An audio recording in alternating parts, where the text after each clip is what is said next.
అలాగే మనం గమనిస్తే కనుక న్యూ కన్స్ట్రక్షన్ చేసేటప్పుడు మనం బ్రిక్ వర్క్ అంతా అయిపోయిన తర్వాత కాంపౌండ్లు కడతాం అనమాట. కానీ అటువంటి టైంలో ఈస్ట్లో ఒక ఇల్లు ఉండి ఇక్కడ ఆగ్నేయ భాగంలో ఇక్కడ ప్లేస్ ఎక్కువైపోయింది. అలాగే ఈస్ట్లోకి వచ్చేటప్పుడు ఇక్కడ ప్లేస్ తక్కువైపోయింది అనమాట.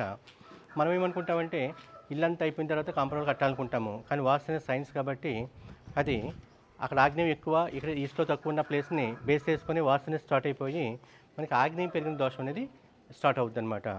సో దీనివల్ల నిర్మాణం స్లోగా అవ్వచ్చు, ఫైనాన్షియల్గా కొంచెం ఫ్లక్చుయేషన్స్ రావచ్చు. సో ఇలా న్యూ కన్స్ట్రక్షన్ చేసేటప్పుడు పక్క వాళ్ళు ఇల్లు ఉన్నప్పుడు జిగ్జాగ్ ఉన్నప్పుడు ఈశాన్యం తగ్గడం, ఈస్ట్ తగ్గడం, ఆగ్నేయ పెరిగిన సిచ్యువేషన్లో మనం ఏం చేయాలంటే కాంపౌండ్ వాళ్ళని ముందే కట్టేసుకోవాలండి. కాంపౌండ్ వాళ్ళు మన సరిహద్దులో ఎంతైతే వస్తుందో అంత ప్లేస్ని చూసుకొని ఇక్కడ మనం ఆగ్నేయంలో ప్లేస్ తగ్గించుకొని ఇలాగా ఈశాన్యం వరకు కొంచెం ప్లేస్ పెంచుకుంటూ మన హద్దులో మనం కాంపౌండ్ కట్టుకుంటే గృహ నిర్మాణం అనేది చాలా ఫాస్ట్గా అయ్యే అవకాశాలు ఉంటాయన్నమాట. సో మీరు ఇక్కడ గమనిస్తే కనుక ఆగ్నేయంలో అక్కడ ప్లేస్ ఎక్కువైపోయింది.